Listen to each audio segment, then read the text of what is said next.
So good morning, everybody. My name is Reverend Dr. Ron Fox, and I'd like to welcome you to our Sunday celebration for the Center for Spiritual Living, Space Coast. And if you've never been to a Center for Spiritual Living before, we believe there's one God, many paths to that God, and we're here to love, honor, and support you no matter what your divine path is. And the Center for Spiritual Living, Space Coast is a safe haven for people of all beliefs and lifestyles. Whoever you are and wherever you find yourself on your journey of faith, you're welcome here. And this morning, to begin our service, my wife Becky, who's a practitioner emeritus, will open us with a prayer, and then Ed Powers will do a spiritual reading for us. And so let's just turn within to that place of the Most High. And it's here where each one of us knows our oneness in divine spirit. Each one of us is one in spirit. This wonderful divine spirit is always expressing through, as, and for us. And here, right now, I am realizing and knowing that this morning is filled with its joy, with its love, with its abundance. I'm knowing that as we open up our hearts and our minds, allowing Spirit to freely express through each one of us, we allow ourselves to lean in it, to grow in it, to express it. And I'm knowing this for Reverend Dr. Ron right here, right now, that he too is allowing Spirit to flow easily and effortlessly through him, through this morning's message. And as we open up our hearts and our minds, we allow it to take place in our hearts, to allow it to deepen our consciousness, our awareness of Spirit, our awareness of our oneness in it. And I'm knowing that this morning unfolds in divine perfection and in divine order and in divine harmony. That we just breathe in its love. And we move forward in its love, expressing kindness and compassion to everybody who we come into contact with. And so I give thanks. I'm so thankful for everything, for everyone, for all that is to be expressed right here and right now. And so it is. Amen. Thank you, Okay, today's reading is Fear in Doing, Outside Your Comfort Zone by Ed Powers. Many jobs, hobbies, and talents revolve around going outside your comfort zone if you want to advance in that area. When you engage in this practice in earnest, it's natural, even inevitable, for fear to arise.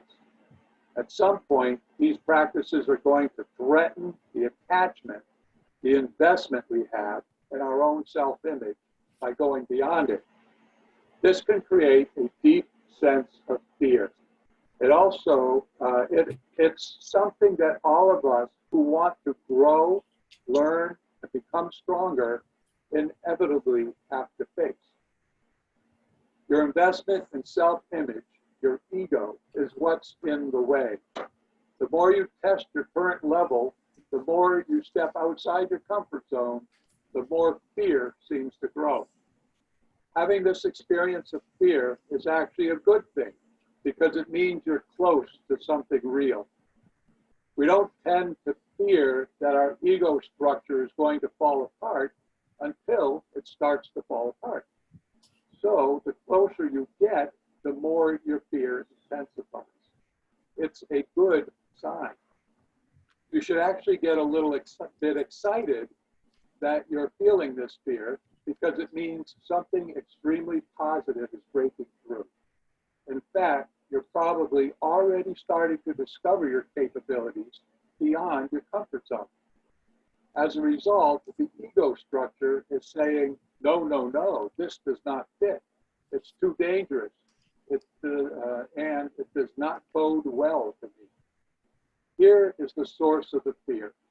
But it's also exactly what you want to happen. We want to go beyond what we already can do. In order to see this fear in context, you have to trust that your impulse to go beyond your comfort zone is a good one and is moving you toward better possibility. To go through the fear, you don't have to trust anyone else. You have to learn to trust your own deeper wisdom.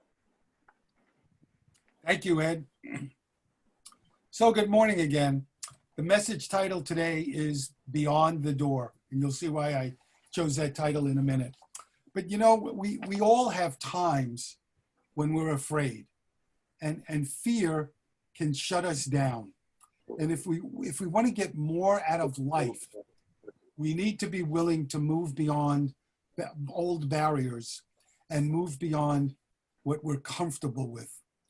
I love this quote from the Buddhist nun Pema Chodron, and she wrote, "Only to the extent that we expose ourselves over and over to annihilation can that which is indestructible be found in us." So you know what she's telling us, it's in the difficult times, it's in the times when we are scared, when we have big issues in our life, those are the times when we get to see how powerful, how spiritually strong that we are. You know, I read a fable, actually I read this years ago, about a prisoner who's brought before a door, and he's told he can have whatever is on the other side of that door, or he could be assassinated, whichever he wanted. He chose assassination. He chose it because he was afraid of what was on the other side of the door. And unknown to him, what was on the other side of the door was freedom. You know, when we operate from a place of faith rather than a place of fear, we can make better choices. So there's a story, I think told this story years ago, but it's about a young boy who's flying a kite. And it's a cloudy day, and his kite gets so high, it's above the clouds, so you can't really see the kite. And as he's doing this, an old man walks by, and the old man says to him, "Son, what are you doing?" And he says, "I'm flying a kite, sir." And the old man says, "I don't see a kite. I only see a string. How do you know there's a kite above the clouds?" And the young man says to him, "I can feel the tug, sir. I can feel the tug."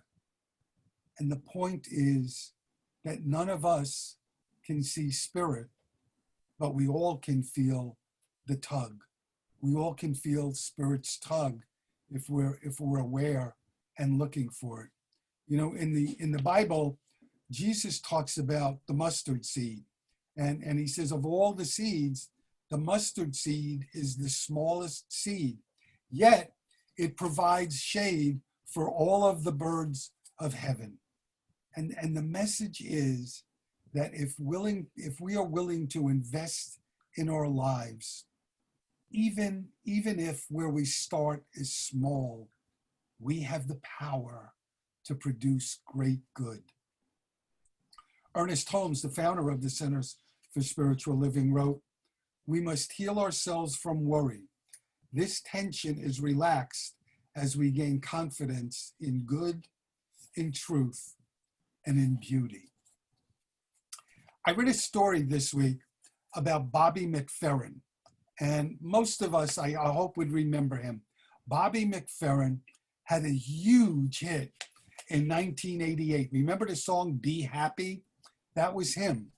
And he won 5 Grammys that year. And most entertainers, when they have a record like that, they run out and go on tour to make as much money as they could. But that's not what Bobby McFerrin did. He took 16 months off. Why? Because he was bored, because he was tired and because touring just became a chore to him. And he felt he was on autopilot. So he took all this time off and he played with his kids and he stayed with his family and he just chilled out. And then when he was ready, he did what excited him.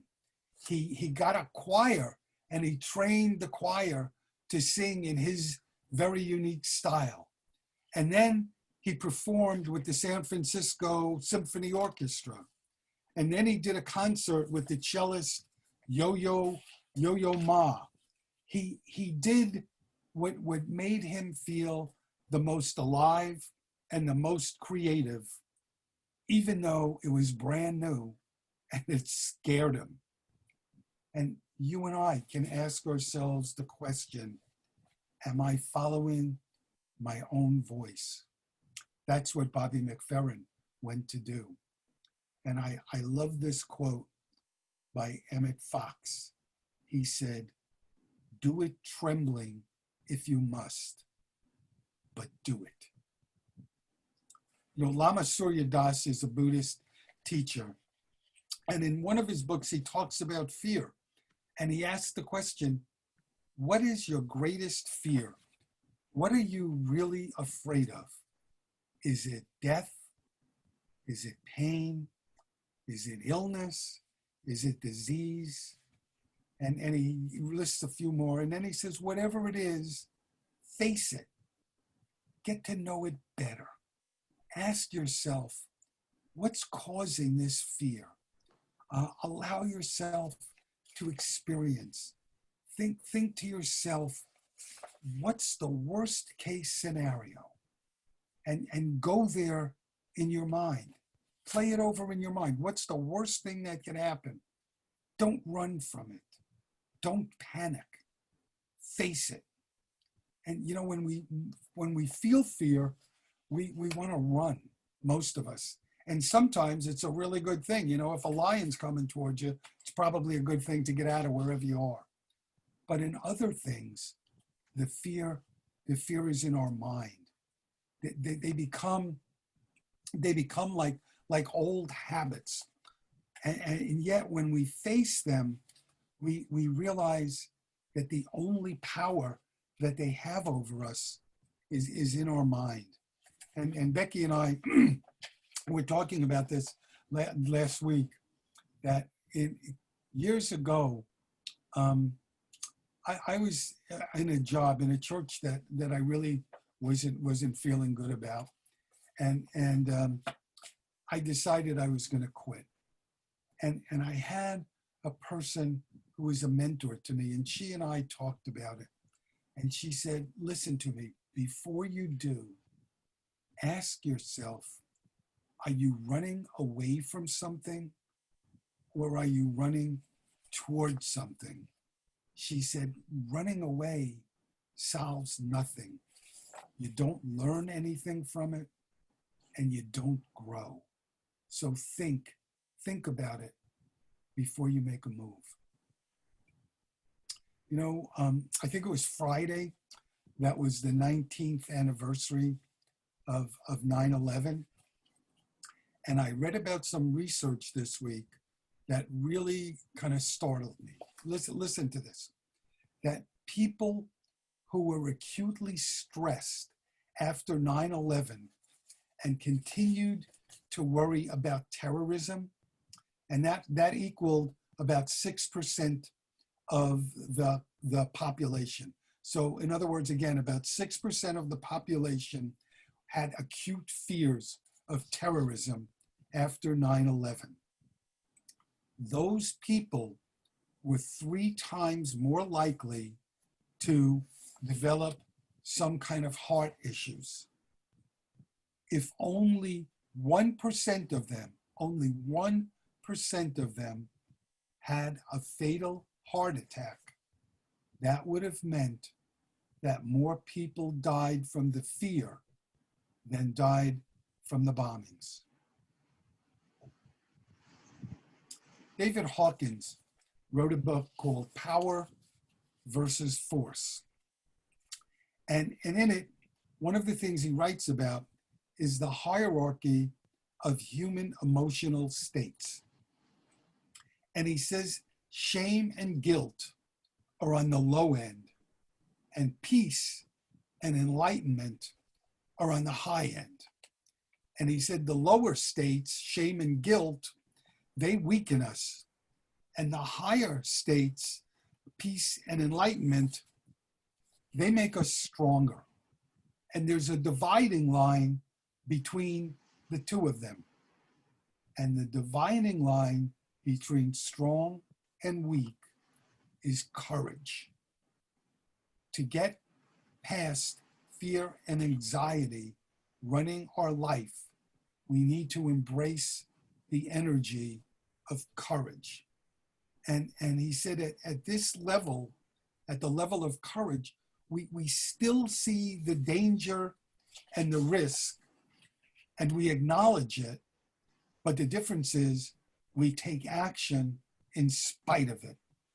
We realize that nothing is scary except to the degree that we make it scary in our mind. So we can stop creating fear in our mind. And here's what Hawkins said. He said, courage is the zone of exploration, accomplishment, fortitude, and determination. At the lower levels, the world is seen as hopeless, sad, frightening, and or frustrating. But at the level of courage, life is seen to be exciting, challenging, and stimulating. Rabbi Harold Kushner writes about Yom Kippur. And he says, Yom Kippur, that's the Day of Atonement in the Jewish calendar. And it's the most solemn day in all the Jewish year. A day where people articulate their hopes and their deepest fears. And he said to prepare for it, they recite, I think he said for 10 days, they recite the 27th Psalm. And here, I'm going to read to you the beginning of the 27th Psalm.